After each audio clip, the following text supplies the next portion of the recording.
All right. Hey, how's it, everybody? It is way later than it should be. We're going to say it is quarter after the hour. That is right. 15 minutes past when we were supposed to start. And you guys are here hanging out, wondering, what's going on? What's going on? What is up? That is exactly it. So Elaine looks like she was going to be K for a few. All right, let's see here. I was K for a few as well. Sorry about that. All right, we've got Elaine in the house. We've got Gina in the house. We've got Pussycat hanging out. Felicia also in the room. At least that's what I hope. Lord Almighty, I am so apologetic. You guys, I'm so flippin' sorry. Time escaped all realm of everything. So, we're just gonna pretend like it is 4 p.m. West Coast time. Hey, Wolfie Pack Gaming, good to see you. How's it? Well, yeah. Broadcast quality is apparently not on the agenda for today. When things start at 4 p.m., we're working on island time today, baby doll. Yeah, 4:15 is when the hostess flippin' rolls in. Oh yeah, you be there at 4. Just let yourself in. The door's unlocked. I'll be there, you know, when I get there. Anyway, Gina, thank you so much for being understandable. Understandable. Well, you're understandable too. Thank you. There we go. So, exactly. Hawaiian time. Let's go, Chihu. We got it straight now. All right. So, I am Matt Statter. This is Chatter with Statter, and we've got people here and here, both YouTube and Twitch, thinking about coming in with the chatter, which is fan-flippin-tastic. Right now, though, we're going to get the party started. Boop.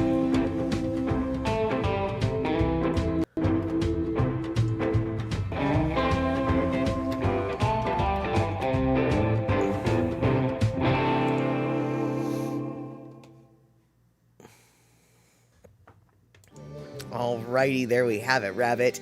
So, where was I, you have to be wondering, right? What was I doing that was so important and exciting that I had to not be here? Well, you guys, I was talking about upholstery. That's right. I was talking about upholstery and where to get a car seat upholstered. It was an enthralling conversation. The type of conversation that, in retrospect, you're like, yep, I'm a grown-up now. Yep, that's the kind of conversation that as a kid, I would have been sitting in the back seat of the car wondering when the heck mom was going to shut the flying fork up. Who cares about the upholsterers in the town? And then, oh, the upholsterer, he's also on the board of the softball association for the local kids. Oh, isn't that interesting how the Softball Association before the COVID used to have in-person meetings, but now they're all Zoom meetings. And wouldn't you know that, you know, you know how those conversations go, right? Yeah. And there we have it. 15 more Hawaiian minutes. That's it, Fuzzy Cat. Yeah, so upholstering, we, if, you know, here's the deal. Here's the deal. When you've lived in the neighborhood as long as I have, an upholsterer, well, you know what? I do know a guy. So, you know, it's a good thing that my barista asked me about whether or not I knew of an upholsterer. I actually know a guy. And shock, you wish you knew a guy? Yeah, no. Burien, the town that I live in, actually has an upholstery shop on their main drag. And the owner of the shop is actually a regular at the bar that I go to. And so, as it turns out, indeedy, I do know an upholstery guy. But what is really kind of funny, or I mean, I guess, no, it's not funny. But it is weird how things like this happen. So, a couple weeks ago, I was thinking to myself, I think it's so awesome that, hey, PP Bang, you know a guy who knows a guy? Excellent. It's always good to know a guy who knows a guy. And good to see you, by the way. But the other day, really not that long ago, a couple weeks ago, I was thinking to myself, gosh, you know, it's really cool that our town has an upholstery shop in it, because you don't really see a lot of upholstery shops around anymore. no sooner did I flip and flip and have that thought than within the next like 2 or 3 days, I was noticing upholstery shops everywhere I went. And it was just like, oh, I guess Burion's not as fancy pants as I thought we were with our little upholstery shop. So, yeah. And hey, SD Dodger, coming in. Awesome. Good to see you. I'm sure you know what Burius is. Burius, or however you say it. And PPP Bang, I bet you don't know what it is, but that's okay. We will probably end up telling you. Well, actually, we will end up telling you. It's like a taco, only it's filled with like a soup and then grilled with cheese on the outside. And if I had a picture ready, I'd show it to you, but I don't, even though I do have pictures that I could probably pull up. In fact, I think I will later on and stuff. And oh, you actually make it, SD Dodger. Yummy. Oh, fantastic. Yes. And Shock, it's the Bader Meinhof phenomenon. Yeah, exactly. I knew that it totally was that thing, even though I didn't know what that thing was. But I did have to laugh because seriously, I truly, at the moment of my town pride in our upholstery shop, I truly thought that we were the only ones. But alas, we are not. And let's see here. SD, plenty of tienditas, I don't know what that word is, that sell the peppers here in San Diego. Go figure. Yeah, exactly. Go figure. Yeah, a couple years ago, we got a birria shop up here in Burien, and it turned into all the rage. And, you know, the tacos were declared the best in Seattle, even though they weren't technically in Seattle. But we border on Seattle, so we count sometimes. In fact, the best fish and chips in Seattle and the best tacos in Seattle can both be found in my hometown, which is not Seattle. But, you know, boop, boop, boop. Okay, so Tiendita is a Mexican grocery store. Got it. Excelente. We've got several of those in my neck of the woods, as it were. And anyway, so when these birrias came into town, everybody thought they were super awesome. And so then when Shock came over to the West Coast, she discovered them at a food truck, and she was just like, what are these things of beauty, and why have they not been in my belly for the last 45 years? And I was like, well, they're kind of new, but they're pretty common around here at least. And then I was like, wait, no, they've got to be common everywhere, because Taco Bell is even like doing their own thing, kind of doing a fake version of it. So it's like, they've got to be nationwide at this point if Taco Bell's touching them. And so it's like, you've got to have some in your neck of the woods. You just don't know that you have some. And if you don't have some in your neck of the woods, I told her, you need to open a stand so you have them in your neck of the woods, because clearly you want them in your neck of the woods. And so pretty much I cannot speak for Shock with this, but my observation of this lady's behavior tells me that every place she has gone to since she has found those tacos, she has looked for them. And consequently, she found some in her hometown. And I think that made her very happy. So there you go. And Shock, when not keeping kosher, your friend said, what happens at the taco truck stays at the taco truck. Oh, right, because you can't eat meat and cheese together if you're trying to keep kosher. Right, because dairy and meat together are no. When you're trying to keep kosher, if I remember correctly. Obviously, correct me if I'm wrong, but I think that's part of what not keeping kosher at the taco truck is all about. I do know, I do know fairly, all right, yep, words. So, Shock coming in, yes, you do remember correctly, yay! And, let's see here. SD Dodger, every time you travel more than 500 miles from the border, you say you can make a fortune opening a taco shop here. You know, I don't think you could in my neck of the woods. My neck of the woods actually has a lot of taco trucks, a lot of taco shops, and not only taco trucks and taco shops, but actually, well, you know, you probably could make money just because there is a wide community that would support it. But we've, in my neck of the woods, South Seattle in general, has a lot of Mexican / Central and South American foods. And not only do we have a lot of Mexican foods, actually, there is a restaurant in my town that if you get tamales, you have a choice. Do you want them the kind that's wrapped in the corn husk? Or do you want the kind that's wrapped in the banana leaf? And so, so not only do we have Mexican food, we actually have like very legit types of, you know, different regional Mexican foods. Because the banana leaf tamales, that's the south, closer to the equator area, whereas the corn husk is, you know, more the norteños, you know. And we got plenty norteños, but we got plenty the sorteño, the south ones. I don't remember what the south ones are called. We got both the north and the south here, okay? That's what I'm trying to say. And let's see here.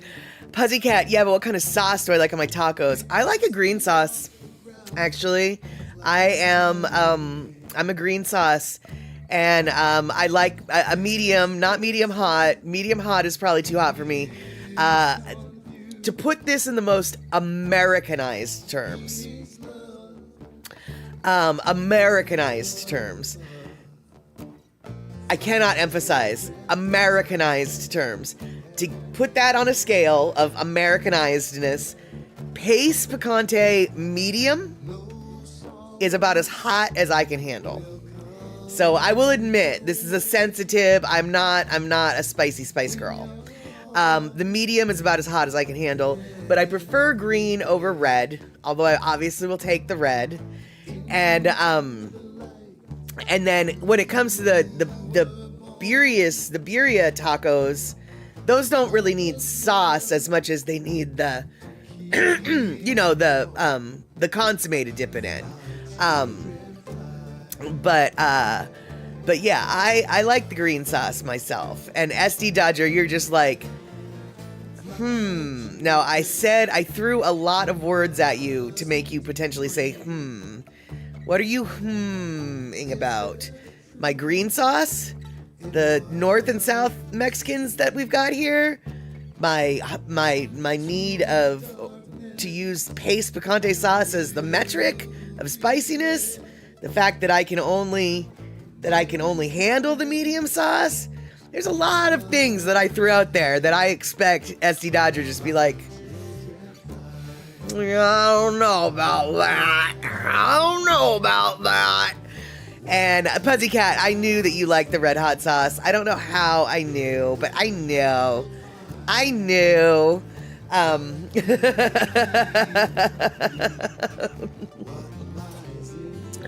And let's see, maybe he's eating a taco. That's funny. Let's see here. No sauce, plenty options, traditional Mex versus Americanized. Or north-south. North-south, plenty options, traditional Mexican versus Americanized. Got it. Okay. All right, you guys. So, let's see here. We've talked about upholstery and we've talked about taco sauce. And the most important thing to remember when talking about upholstery and taco sauce is never the two shall meet. Okay? Just do your best to make sure that you don't get your taco sauce on the upholstery. Just don't do it. Scotchgard is a good line of defense. Your upholstery with your taco sauce. All right, so let's see here. I was gonna do something, but I don't know what it was, so I don't know what to do. Let's see here. Okay, you know. All right. You know what, you guys?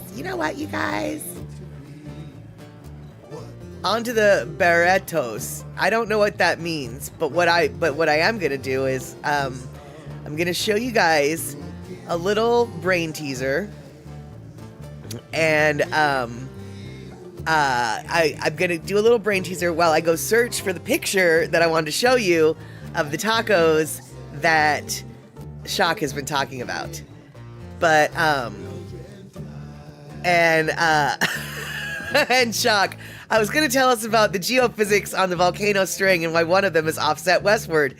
No, actually, you're referring to Mount St. Helens as being the one that's offset westward. And no, I'm not going to talk about that because, quite honestly, they're not really sure why that one is offset westward. I have a feeling it has something to do with the Pendleton rotation, but that's a completely different thing. Now, we weren't going to talk about that, and I'm not going to talk about that because nobody besides me and you know what the flying fork it is that we're talking about. But SD Dodger coming in with the truth. No matter what kind of taco you have, be it traditional or Americanized, no matter what type of tortilla you have, be it flour or corn, always remember when ordering tacos to get an extra tortilla, because droppings fall on the extra tortilla, and then you get a bonus taco. Bonus taco. There you go. So that is the pro tip of the day. Now, I'm going to show you guys something that you can do. Hold on, wait. Shock, we get 2 tortillas on our tacos, and I make a guaco taco out of one of those, and your side order of guac. Oh, that makes sense. Yeah, a lot of the street tacos do come with the two corns. For some reason, I don't know why they do that, but that just seems to be the style. But while I go look for a couple things and stuff, what I'm gonna do, you guys, is I'm gonna show you this little snail puzzle, and the puzzle is for you to say, oh, you meant to say on the burritos. Either way, whatever. I still think it's a good idea. And let's see here. What are you saying? Okay. So what I'm gonna do here is I want to show you this little snail puzzle. And what you guys need to do while I'm busy doing other stuff is you can either walk away and do other stuff, or you can try to find the snail that is different from all the other snails. So every one of these snails has at least one snail that matches it, except for one snail. One snail does not match anybody. So let's go look at this puzzle while I go look for yummy pictures of food. Boop.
Okay. Okay. All right. So, thanks so much for your patience there, you guys. I had to go find a picture of the yummy tacos. These are the tacos that we were talking about. And we'll get back to the snails. And I realized that I phrased the question wrong. Because, yeah, that's right. Some of them have hats, some of them have sunglasses. What I meant was the shell and the body combination, or the shell body combo. One of them is different than the rest of them, and we will show you which one it was. But yes, Shock, it is a Dudolph or whatever. And Gina thinks it was second row, third column. I don't remember. Second row, third column. We'll see if that one is it, although I don't remember. Puzzycat, only one with a hat. There you go. Yeah, it was a trick question, and that's not really what I meant. And Luca, let's see here. Luca RPK69, you came in at a very odd time. A very, very odd time. I was out looking for things and stuff. And so I decided to put up a little brain teaser while I was busy trying to find things and stuff. And the things and stuff I was trying to find was this picture of the tacos. And while I was looking for the picture of tacos, I forgot to put the music on. So there we go. All right. So now let's go back to the snails because we're weird like that. Boop-a-doop. Okay, and Gina says second row, third column. No, I don't think that's it. I don't think that's it. And Shock, that was your dinner from tonight. You ate half of it and had to get a box. Yeah, that looked like it was very, very filling. So let's see here. All right, you guys, are you ready for the snail solution? Like you even care? Well, we're going to find it anyway. Boop. That is the outlier, the one who's just not quite right. His shell is not the same as the other snailsies' shells. So, so there you have it, you guys. There you have it, Rabbit.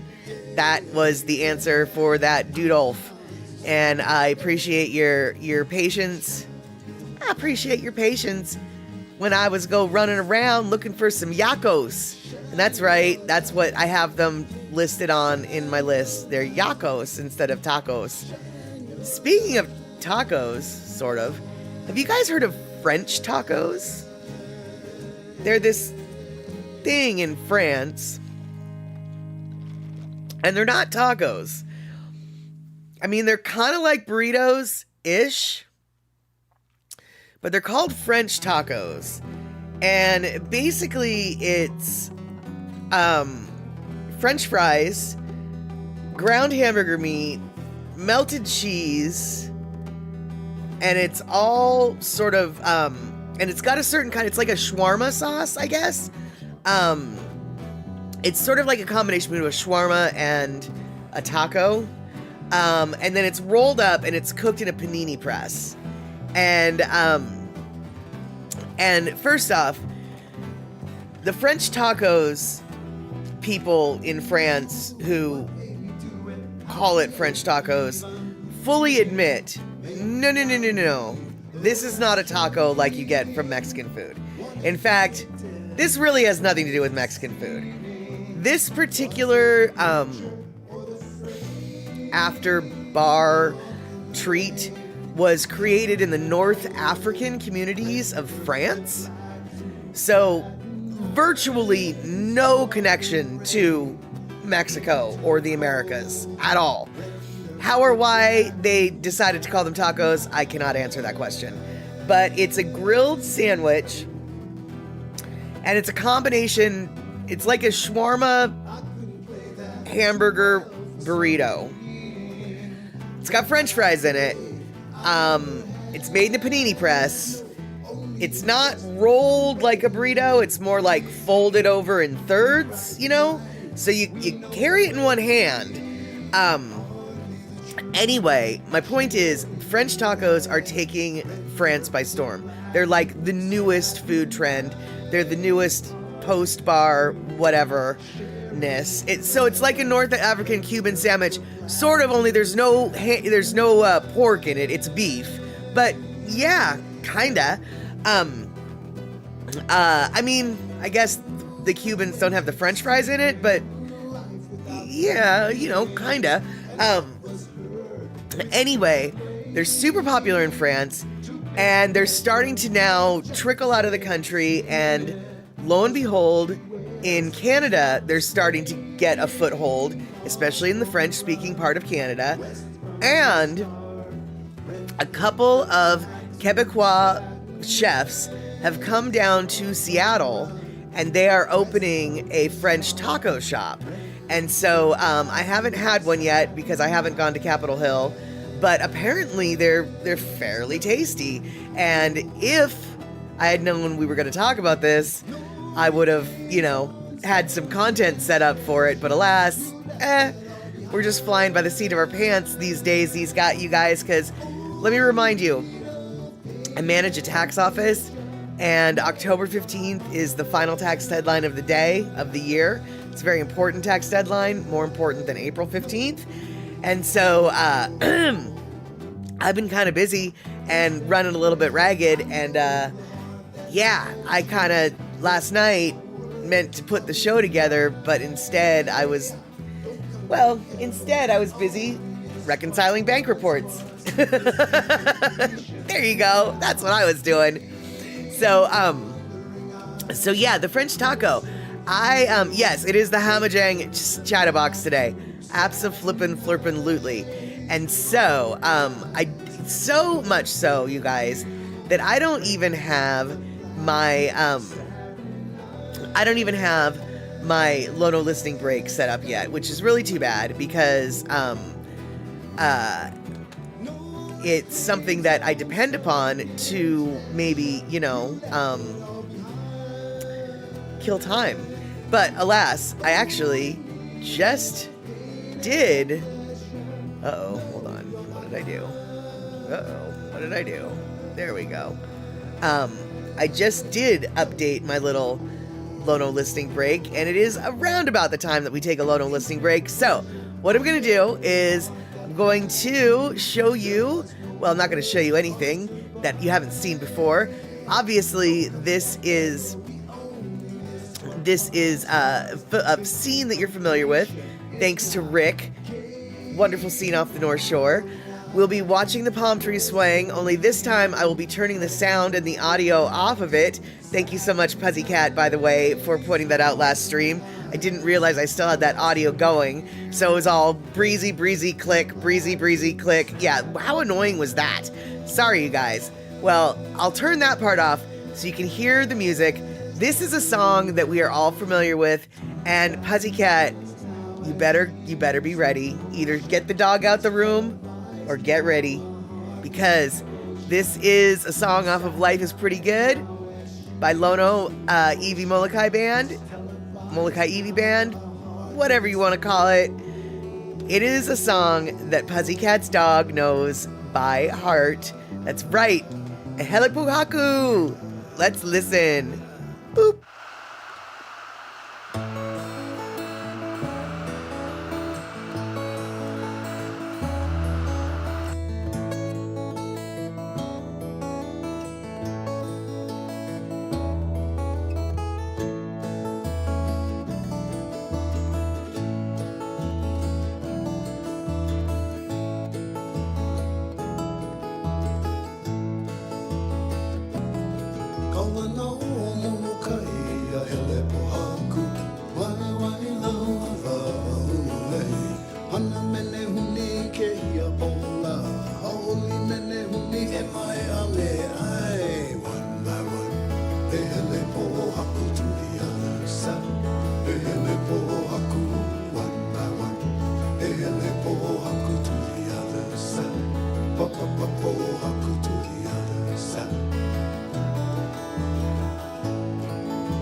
ia pola a uli mene huni e mai a me ai. One by one, e hele po haku to the other side. E hele po haku, one by one. E hele po haku to the other side. Pa pa pa po haku to the other side.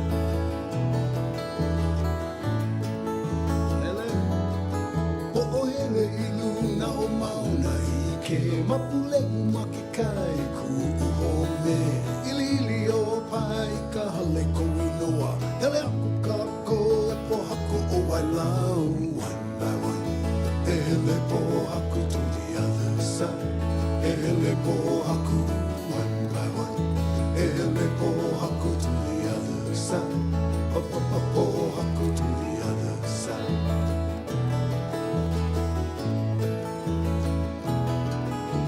Hele ilu na o mauna I ke mapule umake kai ku uhome Ilili o pai ka hale ko inoa Hele aku kako e po haku o wailau One by one Hele po haku to the other side Hele po haku one by one Hele po haku to the other side Pa pa pa po haku to the other side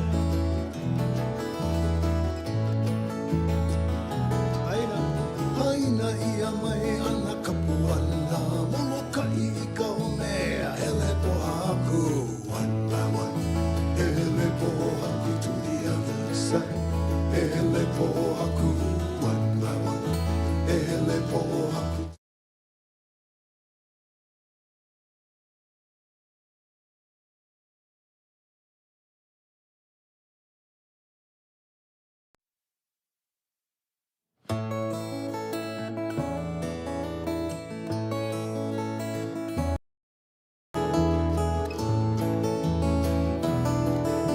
Haina ia mai ana kapuana Moloka I ka homea Hele po haku one by one Hele po haku to the other side Hele po haku one by one Hele po haku to the other side Pa pa pa po haku to the other side Come on Will, let's go!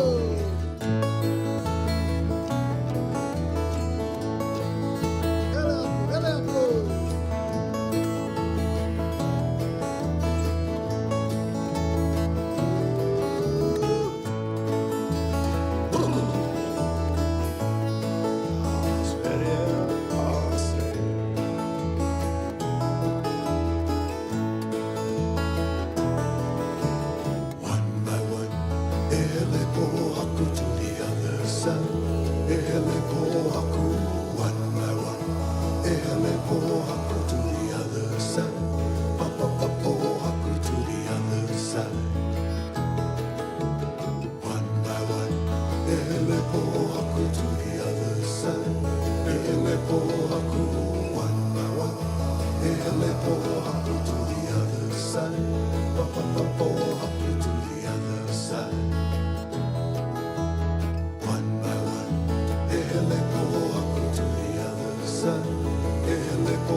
Ehele po haku to the other side. Ehele po haku one by one. Ehele po haku to the other side.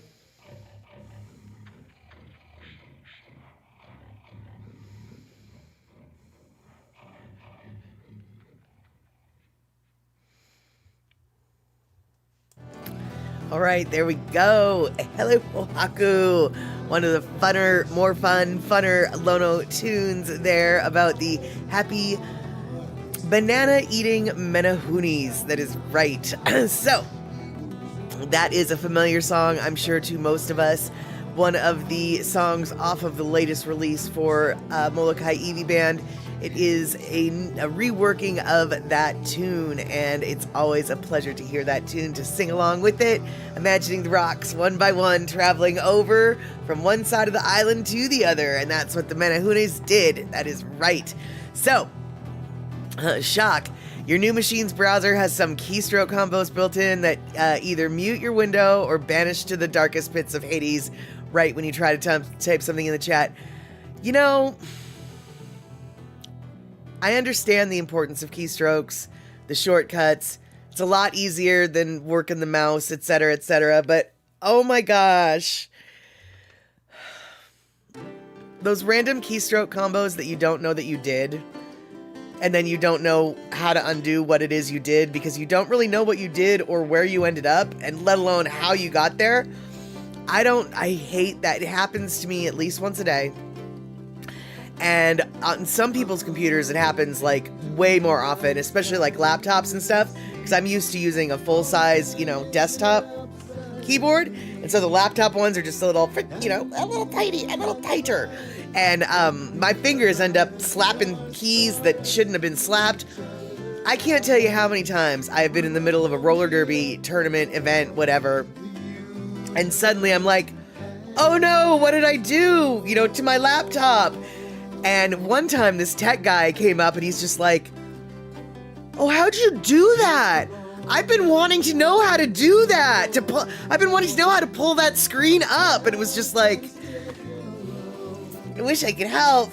I'm glad that screen's useful to somebody. I don't know how I got there though. And I sure don't know how to get out of it. So, help? Yeah. So, oh no, Shuck. Yeah, we are definitely having a similar tech day, it seems like, or day in general. Running late, day late and $1 short is what I am today. And you booted yourself out of Luke's stream twice and muted it once. Oh no. Oops. Well, Luke's stream was fun. I was lurking for a little bit of it. I was busy doing work and stuff, but I was there for a minute. And I didn't notice any quirks, but then again, I was busy doing works and stuff. So, while we were listening to our little Lono listening break, I went, and you know what I did? I went, oh no, you told Luke that he was muted out, but it was just you. Derp. Oops. User error on the end user error. I think that's what's, I've been told that, people in the tech service, oh, Shock, you probably would already know this about this, or maybe not, we'll see. Okay, so apparently, you're the ID10T or PEBKAC. I don't know what PEBKAC stands for, but I do know what picnic stands for, and apparently in the tech service industry, the IT help desk service industry, you get tickets basically, and they have to result, when you call in, you get a ticket is generated for you, and these help desk people have to close out their tickets, and that so either some kind of code or basically how did it get resolved, and so one of the codes, I guess, is PEBCAC, which is problem exists between keyboard and chair. Right. Well, a picnic code is basically the same thing. Picnic, PICNIC, equals problem in chair, not in computer. So the picnic code is user error. It's like they're an idiot. It's the person who's calling in. It's the problem's in the chair, not in the computer. So yeah, problem exists between keyboard and chair. Problem in chair, not in computer. Picnic. So And so, and so Pussycat, you just let the dog out. Let the dog out. So you've been doing things. Got it. And Shock, yep, I was all problem in the chair today. Yeah, it's amazing some days just how you can be super smart, and other days, and other days you just don't really feel like yourself. Today's one of those days. Well, you know, maybe you need a French taco. Boop. This is what a French taco is, you guys. So I guess it's maybe not on a panini press. I don't know what those little grid presses are. But basically, yeah, Shock, you already ate the Beerus and now you have to drink. You're full on in Knack Attack mode at this point. It's time for a nap for you with a belly full. And, I don't think it's a waffle iron, because waffle irons are not just gridded, but they're actually, you know, textured and stuff.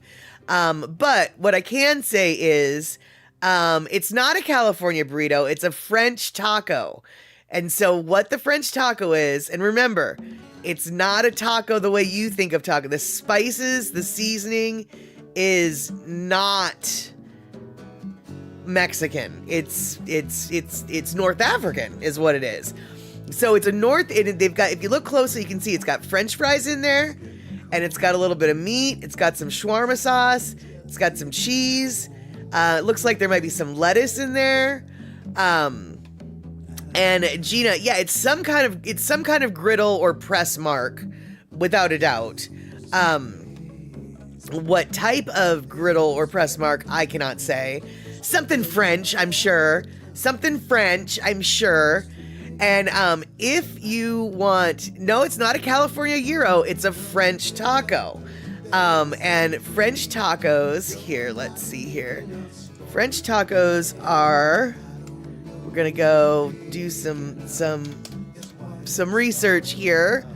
French tacos, to confuse issues even more, because you would think French taco is confusing enough. They're from France, so that's nice, but they're not really a taco, but they insist on calling it that.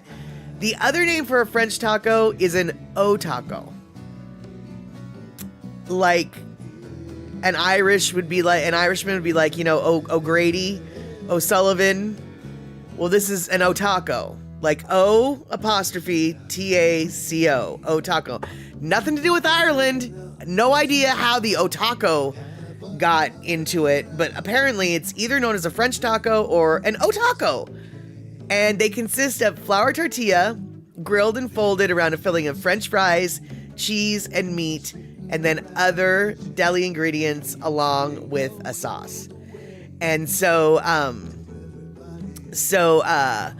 and I guess it's from, let's see here, it was from the Lyon area of France, and it was inspired by the Moroccan kebab. And let's see here. Okay, I'm kind of a liar. Apparently, no. These are French tacos, not French taco.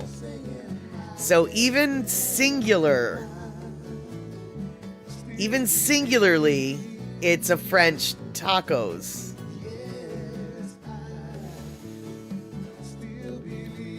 You're killing me, France. France, you're killing me with your flippin' rules. First off, what? Okay, at the end of your French words, you've got an S that I'm not supposed to pronounce. But then you go and you grab a term that has an S at the end that only means plural, but singularly speaking, you want me to use the S at the end for your tacos. Okay. I don't really like that, but okay. So, all right, so one French tacos is still just one French tacos. And then if you want two French tacos, then it doesn't make my brain hurt as much. But apparently there's one French tacos is how you say that. I want un French tacos. Yeah, I don't like that. Right, exactly, SD Dodger. Taco. Yeah.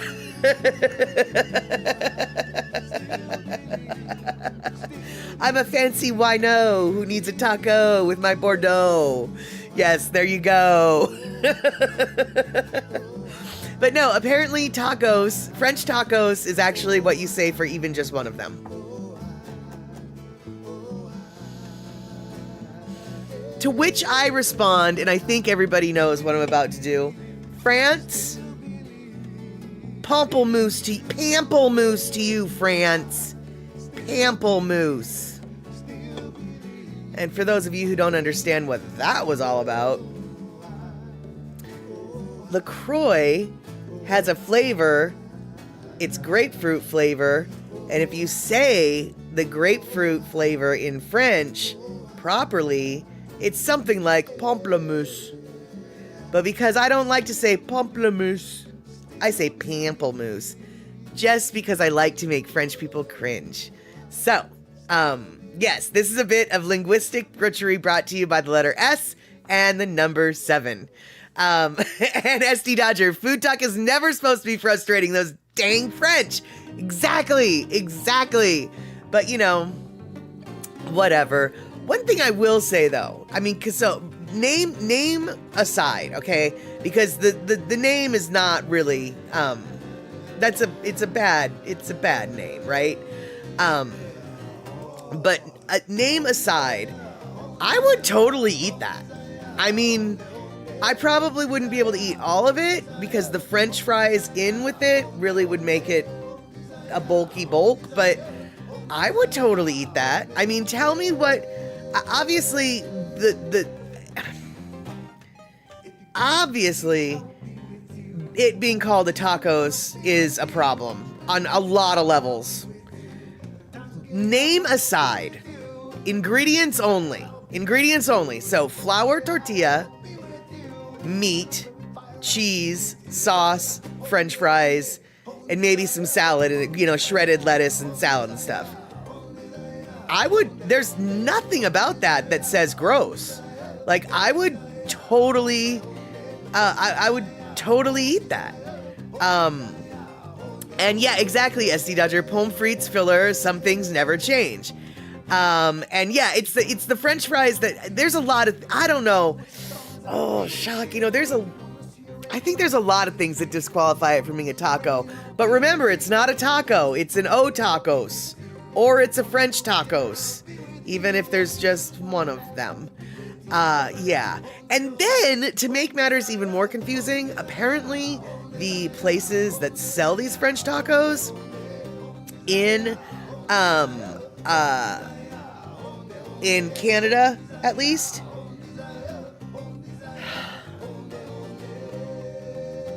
they spell the taco Takos.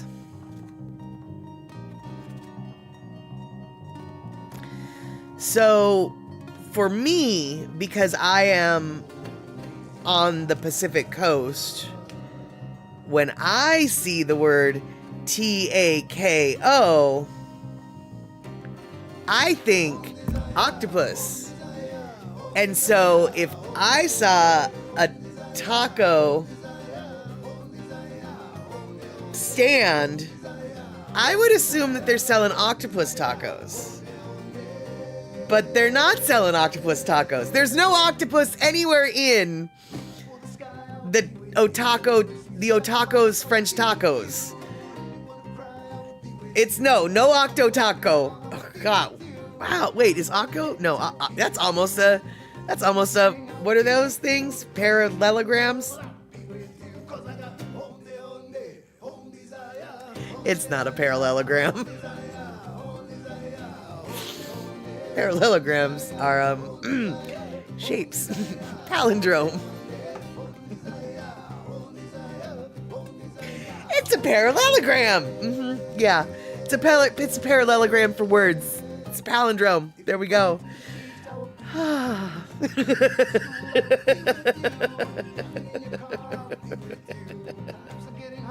Oh, wait, since it's French, yeah, say palindrome. That's right. Palindrome. It's a palindrome.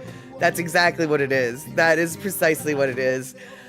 Oh, you guys. So, just so you know, every single person in France has boycotted this channel.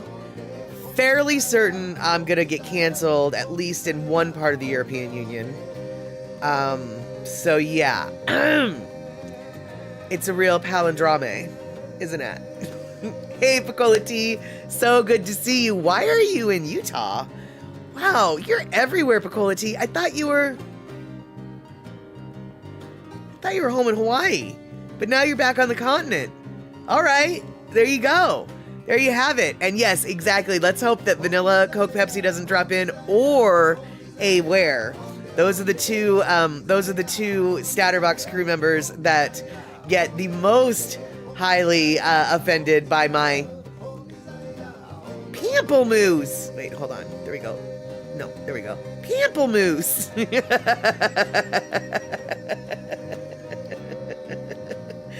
No, Shock, she's on continent, not in continent, silly kitten. And SD Dodger, Vanilla, Utah. Yeah, I see what you did there. Although, you know, actually, oddly enough, check this out. Utah is not the whitest state. You would think it might be, but because of all of their missionary work, actually the state of Oregon is even more white than Utah. Utah has a significant number of Pacific Islanders and other people of color. Well, okay, let me rephrase that. In the scheme of things, they don't have a significant number in comparison to the white folk that live in Utah, because there's still plenty white folk in Utah. But there's more people of color in Utah than you would originally assume, thanks to the missionary work in the Polynesian Islands. And yes, plenty Polynesian Mormons. Exactly.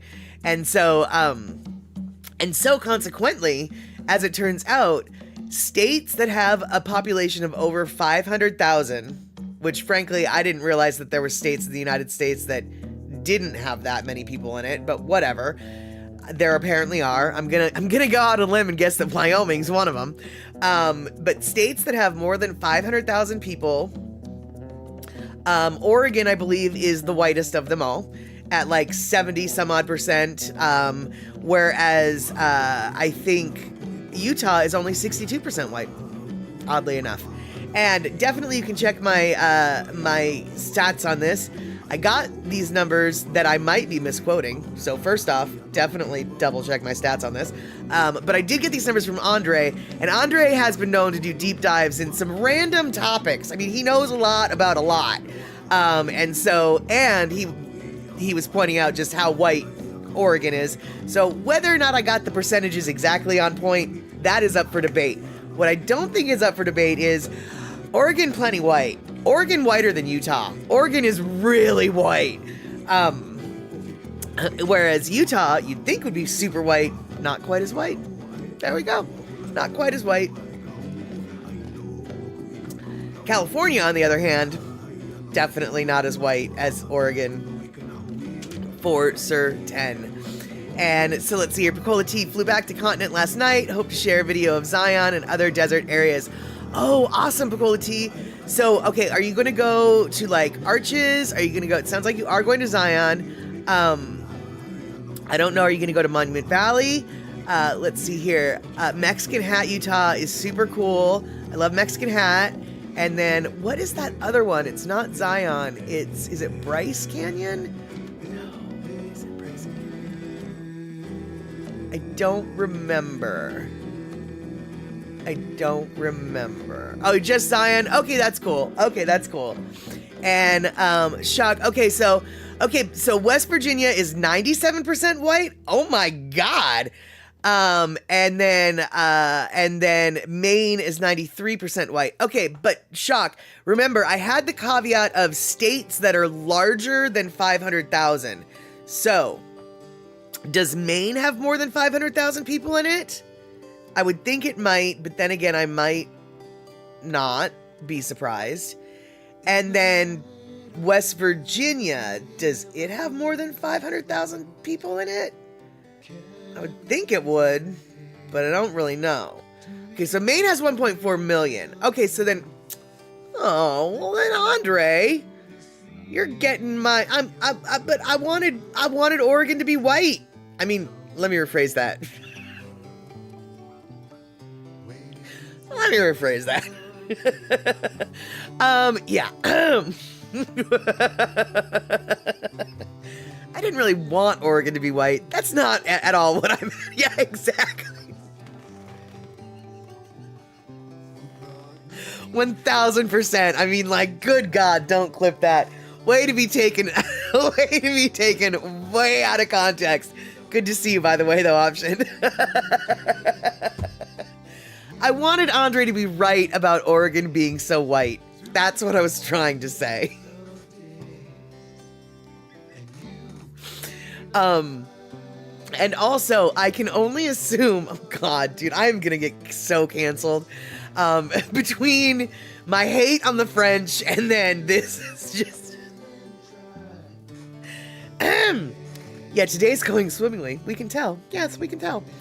All right, so...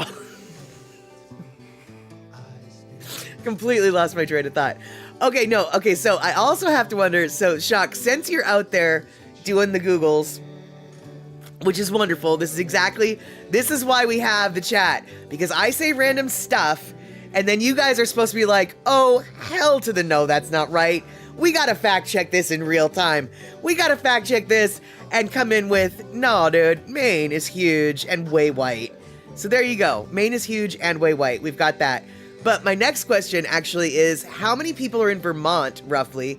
And then how many white people are in Vermont? Because Vermont strikes me as particularly white. So white, in fact, that Saturday Night Live did a skit about it, which to this day is one of my favorite flippin' skits that Saturday Night Live has ever done. And one of the reasons why it's my favorite skit that Saturday Night Live has ever done is because it was making fun of how white Vermont is, and they also were making fun of how only white people drive Subarus.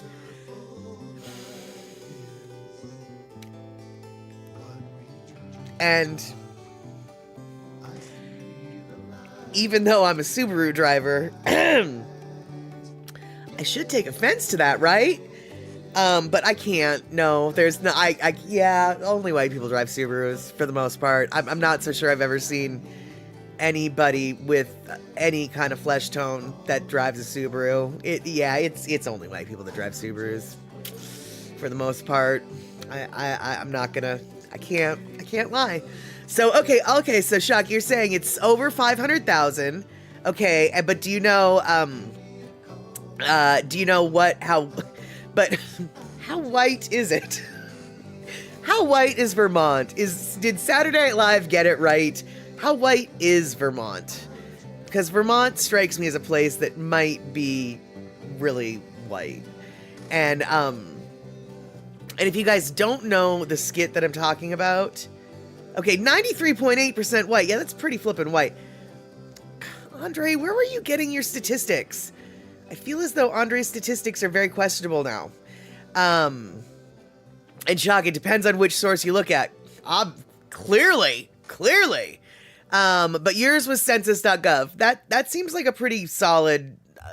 I approve of that research. You mean it wasn't just bobotalk.org/make stuff up? Because I get most of my facts at bobotalk.org/make stuff up. And you're telling me that that's not, like, where you get good info? All right, then. Whatever.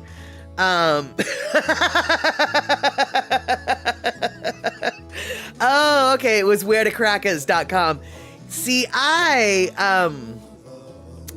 use a different website. It's wheretocrackas@.com. Similar website, slightly different numbers apparently. That's probably what Andre was doing. Is wheretocrackas@.com. He's getting it from a different resource.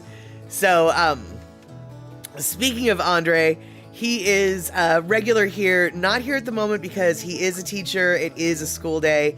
And right now he's probably on his way home or actually still at the facility. So Andre, if you're watching this later on, thank you so much for all of the info and support that you give to Chatter with Statter. And right now we're just, having a good time about silly stuff. So even though you're not here, Andre, we are talking about you, and I really feel weird about that, but we love you here, and we really appreciate all that you do for the chat stream. Speaking of the chat stream, I don't know if you guys caught this. I don't know if I mentioned it. I think I mentioned it. We are going to, this Saturday, watch All in the Ohana on Statterbox at the Cinema. All in the Ohana is Andy Bumatai's 1980 masterpiece. It's only about 45 minutes long, so we might just have a very short Statterbox at the Cinema.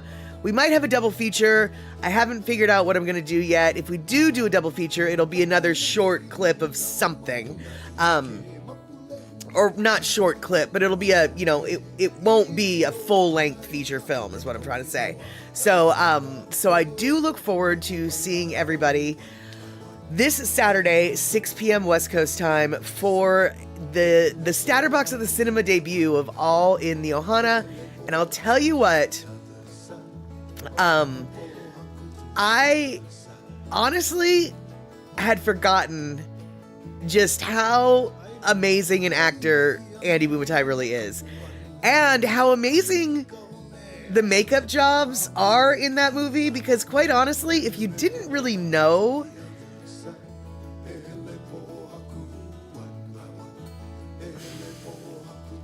honestly, dude, he makes a really pretty girl. Like, Honey Girl really, I look at Honey Girl and it's like, yeah, I can see that that's a dude, sort of, but like, whoever did the makeup for Andy in that particular series or, production really knew what they were doing. I'm amazed at how he really is able to transform himself from one character to the next. It really showcases his talents, actually. Just like, I know that we get to see him freestyling almost every day, and we have an appreciation for his talents that he has, but to see that really reminds me of just, I don't know. It's just, I watched it in awe the other night and was like, you know what? I'm going to show this. I'm totally going to show this. And shock, High School Days didn't age well, you got to say. Honestly, I don't think I've seen High School Days from start to finish. I thought about looking for it to download, but maybe I won't. And shock, Bill and Ted Face the Music is not in the cards. Not for this next week. It is in the cards. It is the third of the trilogy, though. And so Rick and Darlene, who, by the way, Rick and Darlene, another group of Statterbox crew regulars, you might have noticed they're not here right now, but I think you guys probably know. They're up north right now, taking care of their cabin up in Wisconsin, getting it all winterized, etc. And so they have copy number 2. They have episode number 2. And so what I'm going to do, and Rick already said that he's going to do this, he's going to send me a copy of disc number 2, Bill and Ted's Bogus Journey. So then we're going to watch Bill and Ted's Bogus Journey, and then we'll watch the final of the trilogy. So we'll probably wait a couple weeks between each of the Bill and Ted adventures. But yeah, I want us to have the full arc of how Bill and Ted had their excellent adventure, then they had their bogus journey, and then they had to face the music. And like I said before, Bill and Ted Face the Music is the third of the trilogy. It is 1000% on the template of the prior 2 movies. There is nothing shocking about it. Not really a plot twist of any kind, and yet it brought tears to my eyes of happiness. It was a great little, like, the way they brought the story into full circle. I mean, it was stupid, it was cheesy, it was whatever, and it was perfect. It was perfect. I guess maybe because I'm just a fan of Bill and Ted, but was it original? No. Was it groundbreaking? Oh, please, no. No. We're talking about Bill and Ted. Was it an act of cinematic art? No. Was it a really fun movie? It was. It was. So, yeah. So I don't know if that's considered a stellar review or an adequate review, but I've already seen the movie and I'm going to watch it again. And so, yeah, Shock, you've heard of the Bogus Journey. Yeah, Bogus Journey came out a couple years after the first one. And then the third one came out like 25 years after the last one or something. So, so the third one is Bill and Ted are all grown up and they've got kids now. And it's exactly, I mean, I don't know. It writes itself at that point. It's exactly what you would think. It's exactly what you would think. So, so there we go. But this coming weekend, we're going to watch All in the Ohana. And then I was thinking, like I said, either cut it short after that, or we might re-watch Sons of Halava, which is a documentary made by Molokai Matt. And Molokai Matt has his own, he's a content creator on YouTube, but he also is in real life a film director and editor. He's made plenty of Lono videos, not the videos that we usually watch with Lono sitting in his studio doing his little turning the camera on and off motion, not those videos, but any kind of video that you might see Lono out, you know, on a mountaintop, in a field, under a tree, doing whatever. Those videos were all done by Molokai Matt. And Molokai Matt has a lot of content based on Molokai and about Molokai, about the people of Molokai, about the water systems of Molokai, about the controversies of Molokai, about this, that, and t'other. And so I really enjoy his work. So I was thinking we might watch his Sons of Halava movie, which is only an hour long, after the All in the Ohana. But we'll play it by ear. Hey, Rick, we were just talking about you. I don't know how you got internet at the cabin tonight, but you did.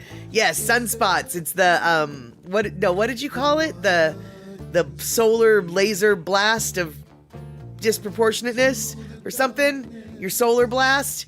Your something? Trophospheric tunneling. There we go. I don't even know if I said that word. I don't even know if that's a word. Hey, Darlene, good to see you. And getting that 4G on Skip. Okay, yeah, that's right. But anyway, it is a word. It's radio related. Got it. And so, yes, Rick, we were just talking about you because we were talking about Bill and Ted's Excellent Adventure and how one day when you get home, you're going to eventually get us Bill and Ted's Bogus Journey, which we will then watch. And then after that, we'll watch the final of the trilogy. And it's the electromagnetic flux, is I think what you meant to say, even though you wrote electromagnetic fuzz. I think it might be the fluzz, actually. That's why you've got the internet. It's the fluzz. There we go. It's the fluzz. Yep. Fluzz. And it's just because you replaced the flux capacitor in your mobile. No, he upgraded to a fluzz capacitor. It's the fluzz, man. It's all about the fluzz, man. So, that's it.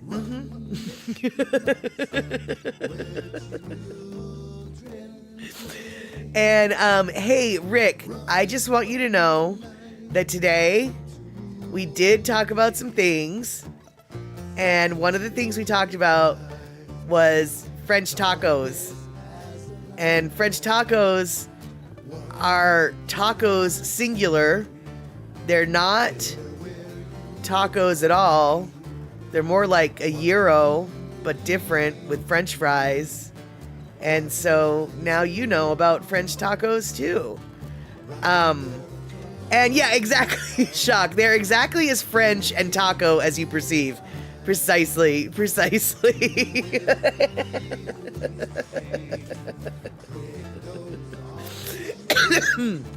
Oh, excuse me. All right, so we have got about 4 minutes left till we wind this thing up. And SD Dodger, make sure to pronounce it taco. No, that's what you would think, but no, because it's supposed to have the S at the end.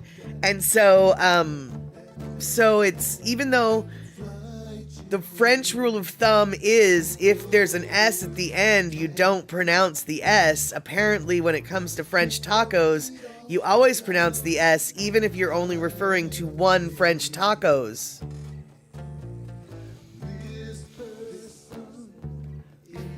I don't like one French tacos. I need 2 French tacos because I can't do one French tacos. That just sounds wrong to my brain. And exactly, Rick, it just doesn't seem right. It doesn't seem right. But then, when you find out, all it really is a flour tortilla with meat, cheese, shawarma sauce, a little bit of lettuce, rolled up and grilled. Well, shoot, gosh darn heck fork, I would eat that. I would eat that just fine and dandy. But, hold on one second. Pussycat, you've been fixing your fish pond all morning. Your air pump got flooded out by a flash thunderstorm that dropped 3.5 inches in 2 hours. That's Florida for you. Yeah, that is 3.5 inches in 2 hours. That's a lot of flipping rain, especially for an area as flat as Florida is. Talk about a lot of flooding. I mean, like, you did your Shock's wondering, did your fish get out okay? I'm actually wondering, did your fish manage to stay in the pond? Because it sounds like the pond might have overflowed. And then the fish would have gotten out of it and ended up flip-flopping on the yard or something. So are your fish okay? And Shock, okay, I will cut the tacos in 2, and then I'll have 2 tacos. Your solution is satisfying to my brain pain. That's right, my brain pain. And let's see here. Your backyard flooded and water got out under the pond. Wait, your backyard flooded and water got under the pond.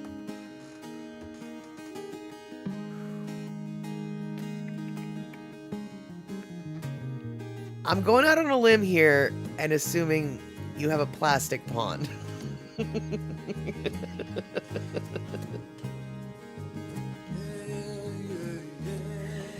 You must have a pond liner, right? Because for a second there, you kind of blew my mind. How did water get under the pond, man? Like, wouldn't that just be the pond? But now I get it. So, your backyard flooded, water got under the pond and got the pump. The pond is on a pallet, and yes, it is a small pond. Elevate the pond to a whole other level, says Rick. Okay, so, but okay, so the picture is being painted a little bit more clearly now. But let me just clarify and verify one thing. 3.5 inches in 2 hours, that's a serious drop of rain, or, rainfall. Did you ever have to worry about your pond overflowing and then the fishies falling out of the pond because it's overflowing? I know falling out of the pond seems like a very strange phrase, but I think you understand what I'm asking. I think. So, while we're waiting for that answer to a question that I'm not even sure I asked right, I guess what I'm going to say is thank you so much for hanging out, you guys. Thank you so much for your patience today. I am so sorry that things started late, and it is the curse of the Wednesdays, and so hopefully after October 15th this won't be happening. But we do want to give ourselves a break between now and when Andy Bumatai goes on in 29 minutes. So, let's see here. And we've got Shock throwing up the Andy chat, or the Andy shoutouts. And let's see here. Pussycat, you've never seen this much rain. The pond is about 1.5 feet tall. Well, right, but you've already got water in your pond, right? And so with the more water, is it... Well, it sounds like, since you didn't answer that your fishies fell out, then I'm going to assume your fishies managed to stay in. And so, SD Dodger, you'll be back on Daily Pigeon after the baseball season ends. Fair enough. It's going to be coming to a close really soon.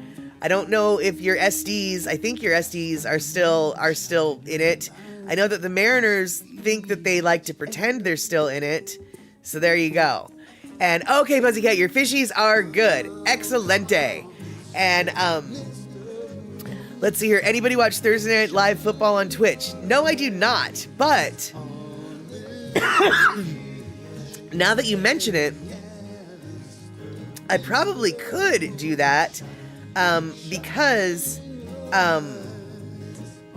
people at the bar have been asking to watch Twitch or watch the Thursday Night Football, and the bartender was like, "No, we don't have Amazon Prime. We can't do that." And now that I remember that Twitch has that, I wonder if I can hook my Twitch up to the smart TV that they've got and have it broadcast that way. I might end up being the savior of Thursday Night Football at the bar, which is great because I love football and I'm so happy we could watch it. Awesome. Maybe I won't be the savior. I'll have to think about that. And yeah, Pussycat, exactly. Pond was filled to the brim. That's what I was worried about. One wrong splash and they might like over their, over their thing. And SD Dodger, would that violate anything? Honestly, I don't know. I'm not making the profit off of the restream, and Twitch is allowed to, it's a verified, Twitch is partnered with them, I guess. And so, well, what do you mean, I guess? Twitch, Amazon owns Twitch. So Twitch is allowed to show it. And, I don't know.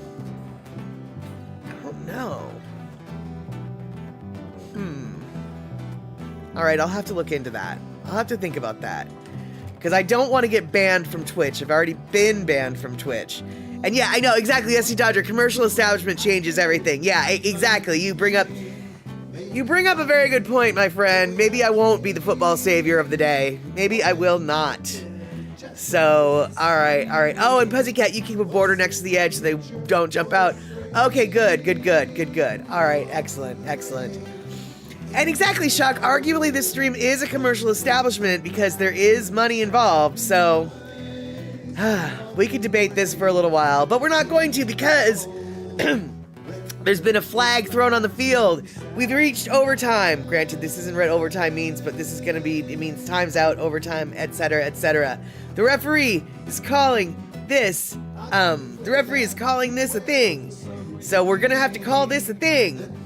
And, Shock, that's why I think I should run cinema on a non-monetized channel. Well, shut up.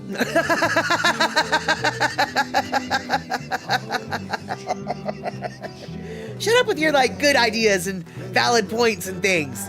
That's right. There we go. So there we have it, Rabbit. Good ideas and points and things is what we're ending the show with today. So, I hope to see you on Saturday for Satterbox at the Cinema, 6 p.m. West Coast time, all in the Ohana. Maybe double feature, we'll see. And then Sunday, we will hopefully see each other 5 p.m. West Coast time for another chat. And I promise you I will be on time on Sunday. I promise. All right then. So, hope to see you soon. Probably at Daily Pigeon. Have yourselves a great night, and thank you so much for being here.